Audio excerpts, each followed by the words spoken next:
welcome to another episode of Control Alt Access. It's a video game accessibility video and audio podcast. My name's Laura. I go by Laura K. Buzz on the internet. I am one of your two hosts here. I'm here as ever with my lovely co-host Arevia. Hi. Hello, hi everyone. How are you doing? 2025 have already started. I'm not sure if I'm on the train just yet. We're back. We're here.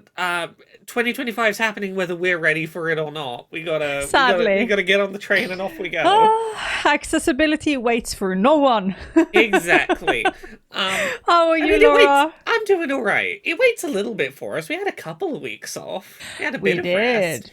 We did. And we've come back, and neither of us has been particularly productive while we've been gone, which is how a holiday should be. Yes. So actually, I have thought about it like before. I've been really like one of those who like, yes, it's a holiday. Now I'm going to make all content and be all like creative. But this year it was like, yay, it's holiday. I'm going to do nothing. I am going to download silly mobile games, lay flat on the sofa, and eat food. And it's been exactly. lovely. It's, a lot of the time off on the holiday was like replaying old games that I've played a dozen times over and I have nothing new to say about. I learned how to mod my Wii U so that I could play Wind Waker HD, but as Linkle, the female character with crossbows from Hyrule Warriors could be the hero of Wind Waker instead. So I worked out how to make that happen. There's a lot of not playing anything substantial. Yeah, no, I've been playing Skyrim. I have modded, which I've never actually done before. So I have modded a Skyrim run, and I am doing as you always do when you play Skyrim. You start out with one idea, and then you end up being a rogue sneak archer.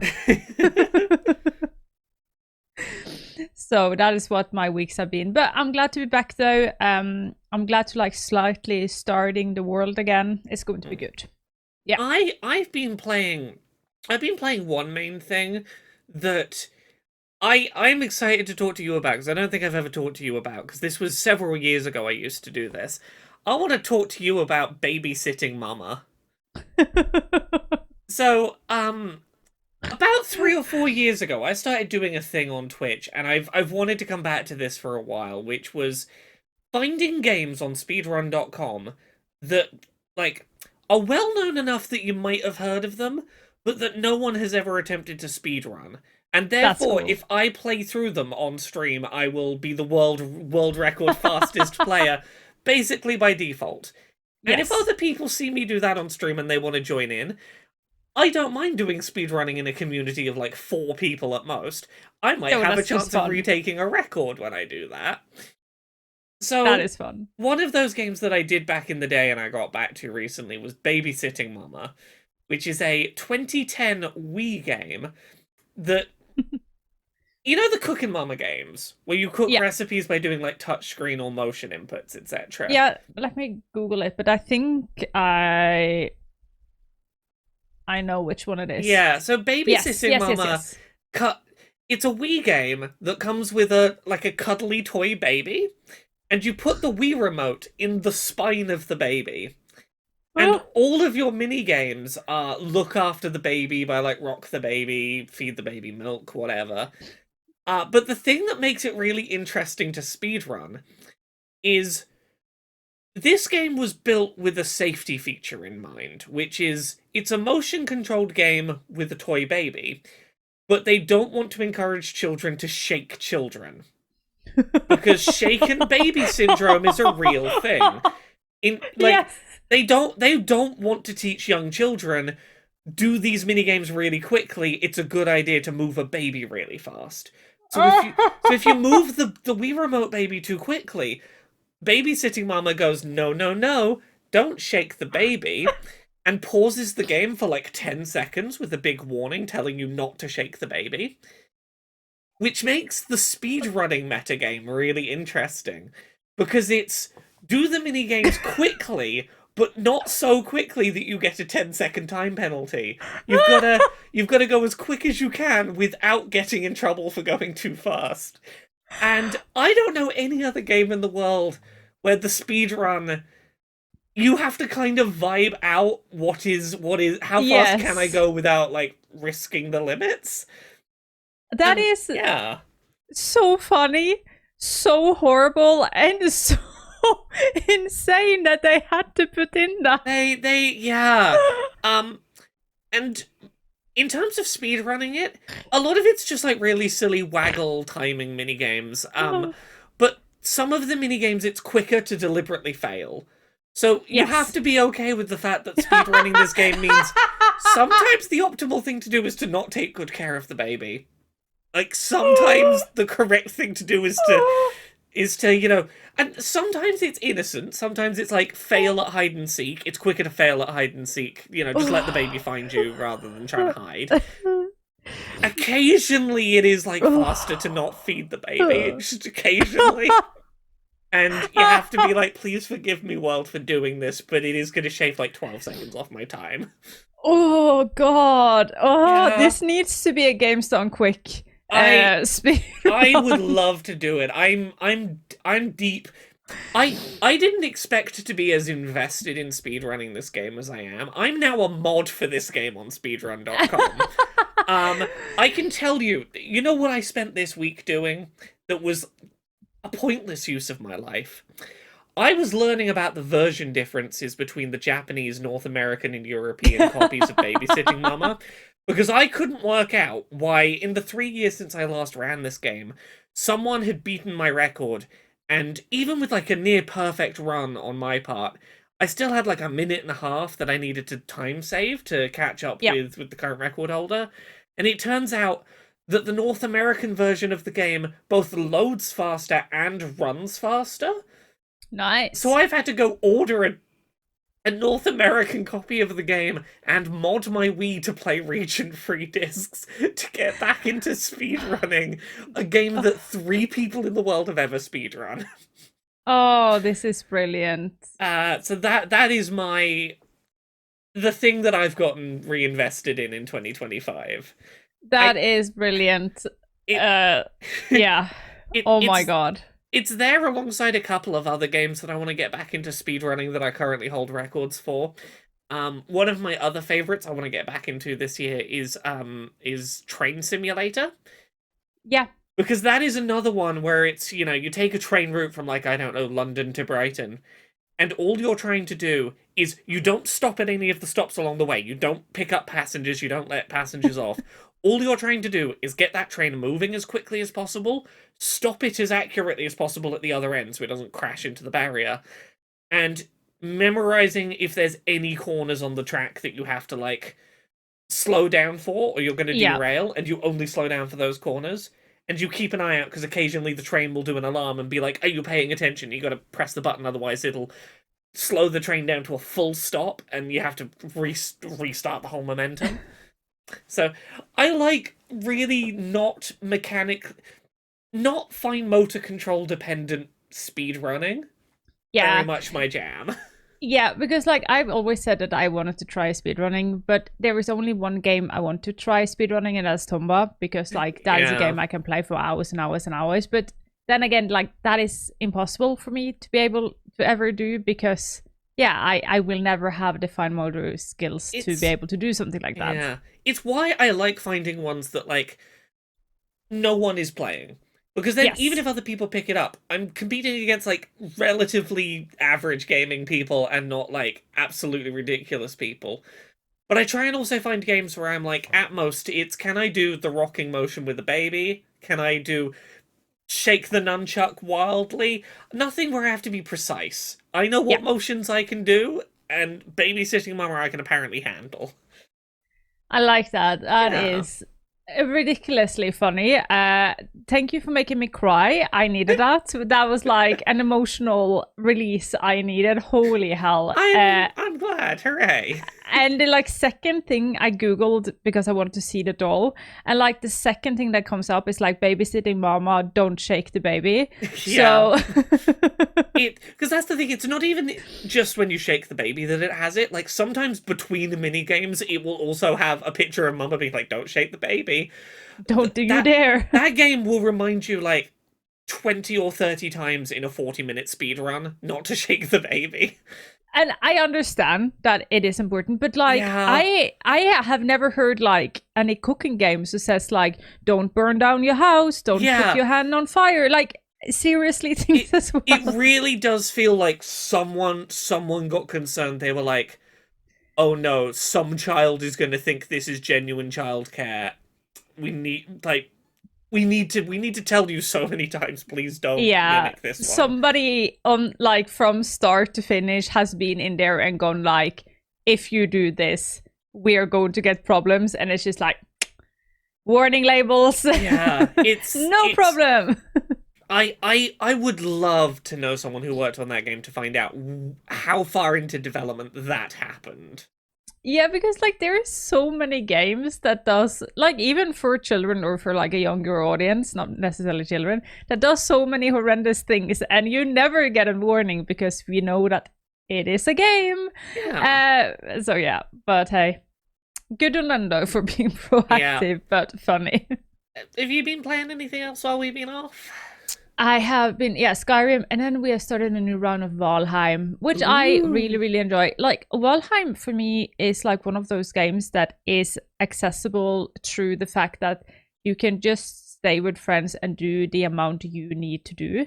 So I have a group of friends that I talk with on Discord, and they are sort of like the most chill dudes ever. So if I have a bad day, say that I just don't want to do anything or I can't like join them, I literally just join them by getting my ass on a boat in the game and then just sail away. Aww. And they're just like, yeah, you're doing an important job. You're like like mapping out the thing, because in Valheim your map is all fogged up. And then as more as you move, the more of the map opens, and then you can share the map progress with others through cartography table, I think it's called. Yeah, so like I feel still that I'm doing something.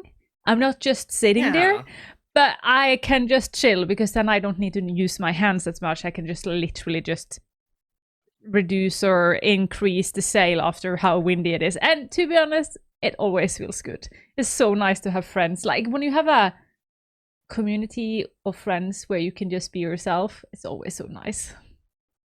It is really lovely. Aww. It really, really is. And yeah, and also I've also been working a lot with, or not a lot, but I've been working like a little bit each day. You and me have talked about this offline, but I crashed a bit last semester with like my health, and my health started out being really, really bad. So I have had to like pull back and stop doing a lot of things, but I have sort of still contract-wise things I still need to do. So I needed to do that. And one of those things is having a workshop, which I'm actually really looking forward to, because it's going to be my first. So I've worked on that quite lately, and like trying to learn how to be sort of a teacher or a guide when you do those things. So that I'm really looking forward to. So that is what the days have been gone through a lot. We've talked about this a little bit over the previous weeks. I'm confident you're going to do fantastic. I think you're really on the right mark, but I also know it's a really scary thing to do for the first time, being like, I'm an educator, pay attention to me. Yes, and also I'm going to do I do public speaking as well, a lot of them. So I'm really, really used to standing in front of an audience and talk about my story and game accessibility and why it's important and all that jazz. Like, it's legit something I've done like now closer to 50 times. But I rarely do them in English, and this time it's going to be in Sweden, so of course everything needs to be in English, because even though Norwegian and Swedish is quite similar, it's not my dialect is not that easy for Swedes to understand, so I need to put it in English. And even though like I speak English daily in all of my job, even my daytime job as an accountant, a lot of that is in English because of my company is international.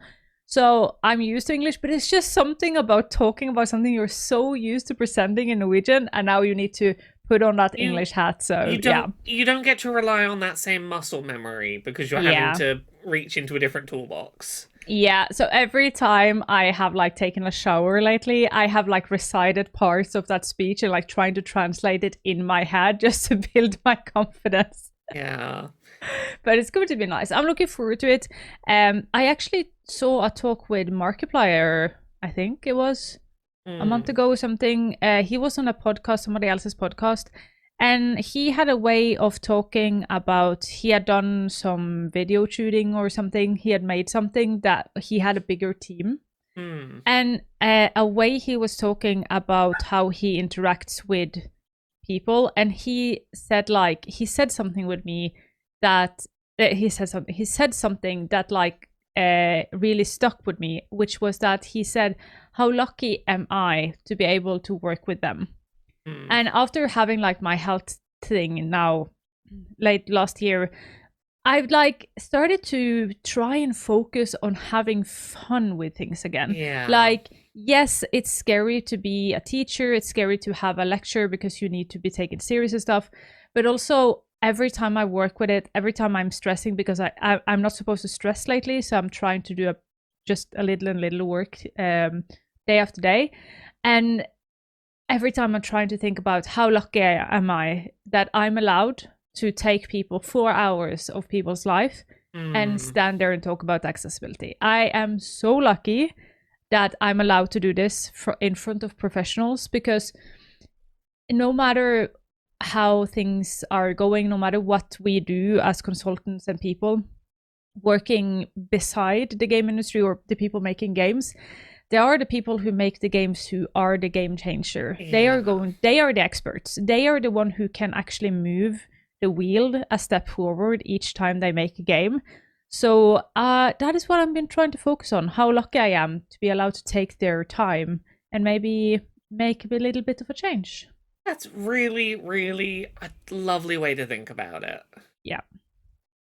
Yeah, other than that, like the main thing I've been doing this week in terms of playing stuff, and this is something I've barely started, but I'm looking forward to doing over the course of this year that I've not done before, is I started this with about 10 people in a Discord server, doing a fantasy critic this year. Ooh. So in America, a lot of people who are sports people do fantasy sports leagues, where my understanding is they pick like sports people that they think are going to do really well this year in terms of like score lots of goals and do lots of passes, and they get points throughout the year based on how the people they picked do, and you see which of you and your friends picked the best sports people. And I don't know sports, but Fantasy Critic is sort of like that, but for predicting video game review scores for the year. Hey, that's cool. So the idea is we've got like roughly 10 people, and a random order is chosen, and people, one at a time, start drafting video games that they think are going to get good review scores this year.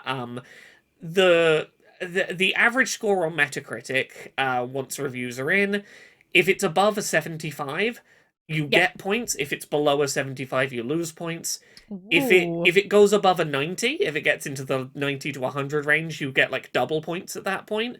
Oi, Um oi. and at the start of the year, like where we're at now, everyone is picking 5 games that they think are going to review well that no one else has already picked. So by the time that you're like on everyone's fifth pick, you're like 40 plus games down into the list, and you're trying to scramble for 40 plus of the most recognizable good scoring games this year are already gone. What do I pick? Yeah. Um, but by the and then after you've picked 5 each, throughout the rest of the year, you get like 100 pretend dollars to bid on other games throughout the year to fill your last 4 slots. So like maybe like a week from now you could like try and pick up some hidden gems you think people missed. You could wait till Summer Games Fest when new stuff gets announced and be like, oh, I think that's gonna get good reviews. Um, and one of the things you do at the end is you do a counter pick where you try and predict a game that you think will do either badly or just won't do as well as people expect, or even one that you think won't release this year. Like if someone put a guess down on Grand Theft Auto 6 is going to get good reviews, and you're like, I don't think it's going to come out, I think it's going to get delayed, you make that your counter pick, and if it doesn't release or it gets a bad review score, you get points for that. And then That's at the good. end of the year, you have a big see who predicted the video game reviews best. That's fun. It's a silly little idea, and it's been really fun. Like we're just getting to the end of like the draft, the first 5 of everyone's games. So we're like 50 games deep into drafting, and it's been really interesting seeing some of the weirder picks people have made to try and find good stuff. Yeah. Particularly because one of the other restrictions is 2 of your games throughout the year have to be new game franchises. So 2 of them can't be like sequels or like the new Zelda, the new this, the new that. It's like something entirely new. And I've been having a really fun time learning about new game franchises I didn't know existed to pay attention to. Yeah, because I assume you have to sort of do a bit of background research then, like there, especially if it's new IPAs. Yeah. So like one of them that someone picked for one of their new franchises was Mugenics, which is a cat-based nuclear war game from the Binding of Isaac developer. And Oh, that can be I'm good. like, okay, yeah, that's a person who makes well-liked games that I would probably trust in making something good. Um I found one that is called Wonder Stop, and it looks like a cozy farming slash running a tea shop game, but it's by the person who made the Stanley Parable, and I'm like, Oh, oh, it's gonna be weird and more than it seems to be, and I'll take a bet on that. oh yes. So that's been really fun. Has been spending this weekend every now and then getting a little notification on Discord being like, oh, someone drafted a game. What did they pick? Did they pick the thing I was hoping to pick when it comes back round to me? Nice. I like that. I have been doing some offline gaming as well. We have started playing board games, me and my husband. So on date nights we have done Arkham Horror board games. And oh my god, those are hard board games. Holy Oh yeah. mackerels. But it's been really, really fun. Every time we play them, I am so tired afterwards. It's like straight to bed and just sleep. Because we were using so much energy to figure out how we're going to solve these mysteries and like win over the board.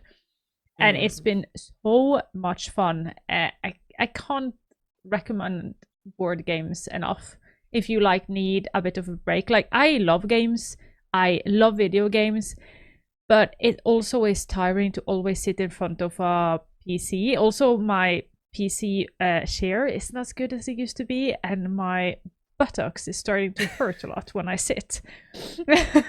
So it's just like sitting somewhere else, doing something else. At least when I have been experiencing all of these health things, just doing something else has been really, really good.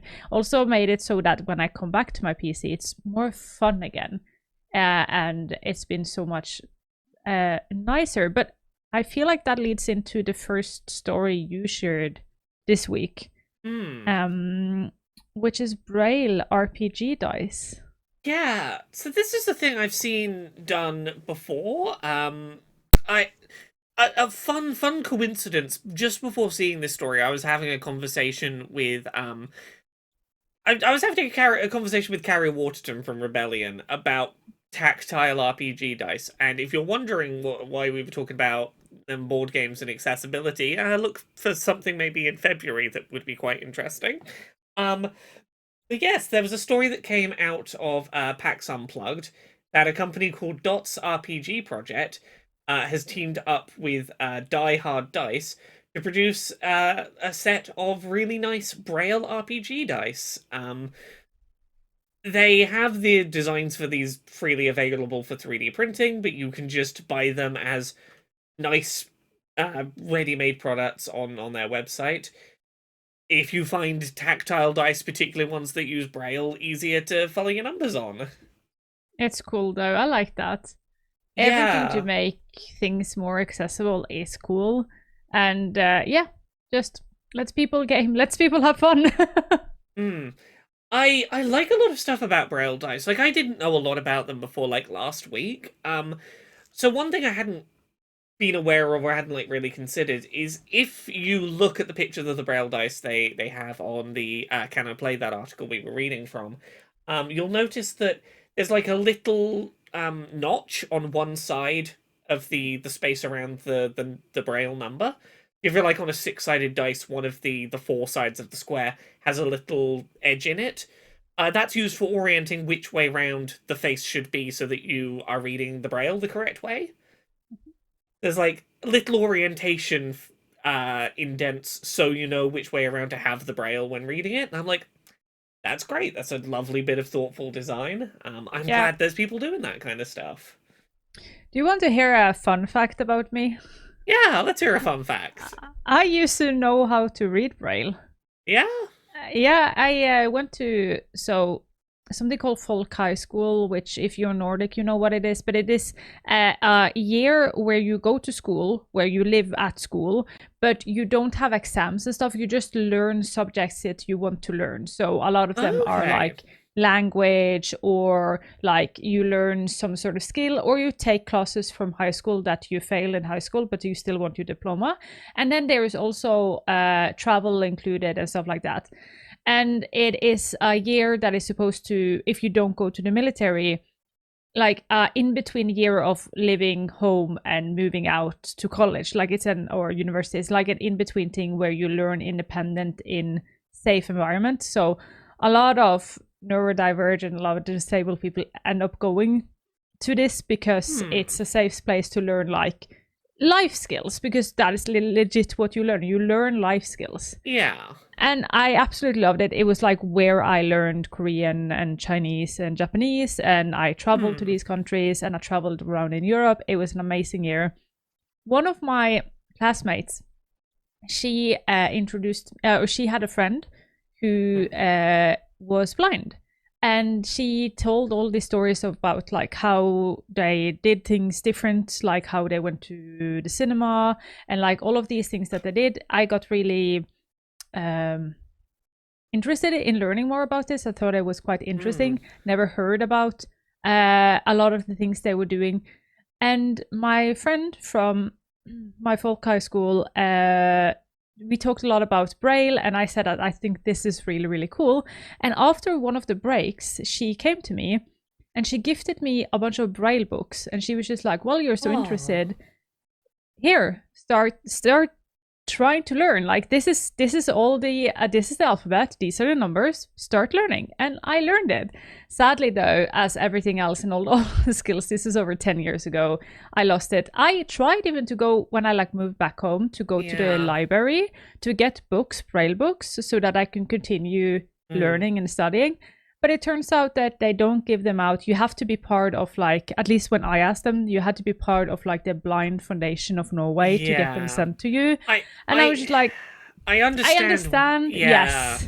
Because I understand. They are expensive to produce and take up a lot of space. There are not a lot of copies stocked. But it does make it really hard to stay practicing and learning a language that you can't freely access. Yeah, and it was also like, I can also understand it. Like I did as a hobby thing. So that then like my need was only, that sucks. But like also it wouldn't be appropriate to like join any foundation when it's not for me to join. But it was sad though. I wish at least the library had like some copies. But no, they had nothing. So I was just like, okay, well, I used to know how to read it. It was really, really amazing. It was so cool. It was so, of course, I couldn't do I relied on my eyesight a lot. I was training up to learn more the finger reading and like learning, because you need to learn how to use your fingers correctly to have this sensitivity. And it was really fun. It was just fun. But it's cool. And when I saw these dices, I was just like, oh, it reminds me of a skill I once had, and I wish I still had it. But maybe I should get the dices then. Help them a bit with buying it, so more people buy it, and also can like remind me of the good old days. Aww. Shall we talk about the other story we've got while we're here? Yes. So we didn't get a lot of video game accessibility stuff pop up while we were gone, but we did get a couple of updates about Rebellion published titles. So the first one we've got is a game called Speedball, which is in early access, which Rebellion's website has some cool accessibility overview stuff on their website. I've said this before, I really like how Rebellion lays out their accessibility pages online. Yes. Lots of really good breaking it down by section, showing screenshots of the menus of the game. The basic stuff off the top of skimming through this.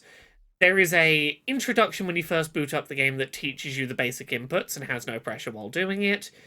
You can revisit all your tutorials or go to a practice area at any time to re-practice what you've been taught.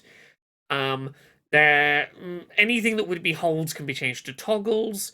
You can swap which stick does what. You can increase your field of view, change things like your camera height to be able to see more or less of the game at one point. You can remap all your controls. You can change the color of players to make sure that they're easier for players to differentiate from each other, particularly for, say, colorblind players. You can tweak the colors of each team. You can turn off the crowd around the match if you don't want to be distracted by visuals of lots of things moving around. There are subtitle toggles. You can turn off the commentators if you want. You can tweak all the volumes of things independently. Just a good all-round basic set of accessibility things that's just nice to see for a game that's in early access still. Yep. And then the other one is Sniper Elite Resistance, which is a new Sniper Elite game. They've got so much. yeah, skimming through. They've got adjustable difficulty, in-depth tutorial when you first boot up the game, and then you can revisit all those tutorials. You can tweak things like whether you get replay cameras or whether you just keep going with gameplay. Whether you do the sort of black and white X-ray views when you do sniper shots. You can turn off various notifications if you find notifications distracting. You can do controller remapping, changing all your sensitivities. You can tweak a lot of the visual inputs. You can reduce mouse lag. You can change all of your individual volumes specifically. You can change the dynamic range of the audio, so like the difference between the loudest and quietest sounds is closer together, which is one I really appreciate. And then they have a dedicated accessibility menu, which has all sorts of things from regular subtitles, cutscene subtitles, opacity of text behind the subtitles, text size, text color, colorblind modes, motion blur. Do you want to turn off the fisheye lens effect when looking through binoculars? Do you want to turn off camera shake? Do you want to do you want more tutorials rather than fewer tutorials? Do you want only the high priority tutorials? Do you want the tutorials to reset every time you close the game so that you get a tutorial the first time of a session that something comes up? Do you want aim assist, less recoil? Do you want auto run, toggle aiming rather than hold, auto climbing? A lot. Oh, so many things, so many things. There's like 15 different ways that you can customize the difficulty rather than just easy, low, or hard. And I think what is coolest when like I'm looking at this is actually that there is a lot of options, but all the options seems to be quite good explained. And I talked about this before as well, that it's so easy when you develop for a game that you forget that your main audience do not know the words you're using. Like we who work with so much game, or we who spend a lot of time, we nerd on games. I assume also a lot of people listening to us nerd about games, and that's fun. But we are still quite a small percent of who actually play games. A lot of people who play games just play some hours here and there, and they don't like go into things that much. So having then settings that explain things does that when you then introduce something new that normally we don't do, like say the fisheye, to take away the fisheye effect for a scope. you actually help them with explaining. And also I think it's really cool that like when it's subtitles, which you can make larger or darker like background, it actually gives you an example so that you see it, because it's so annoying when you're doing settings things and then you need to jump in and out, in and out, in and out to see the difference in like, did I actually like medium best or do I want large and stuff like that. So I enjoy that they both explain well and show and tell. Show and tell. That's the thing. Like, I had to skim over any kind of specifics about any of those to get those in any kind of reasonable time. Go look at Rebellion's website and go read about these. Every one of these has like an explanation of what does this actually mean if you've not encountered this setting before and need to know what it is. It's such a well laid out, really basic well explainer. Done. And it's building on like the good work that the Sniper Elite series has been doing for a while on this front. So I can, I haven't played Sniper Elite Rebellion, but I can say I've played past Sniper Elites and they've been doing really good work at getting more inclusive every time they've released one. So absolutely. Yeah.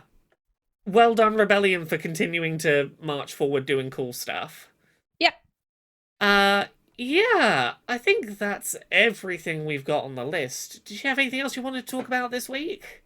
Not this week. I think it's been a slow start of the year, but that's normally though. Everything that is big normally comes in December, and then it starts up again in February, March. Well, that's good for me because I'm sleepy. I barely woke up in time to record this, so I'm happy to have like a nice little gentle comeback and to have had a catch up, and we'll be back in a couple of weeks if there's more accessibility stuff. Absolutely. Wonderful. Where can people find you on the internet, Arevia?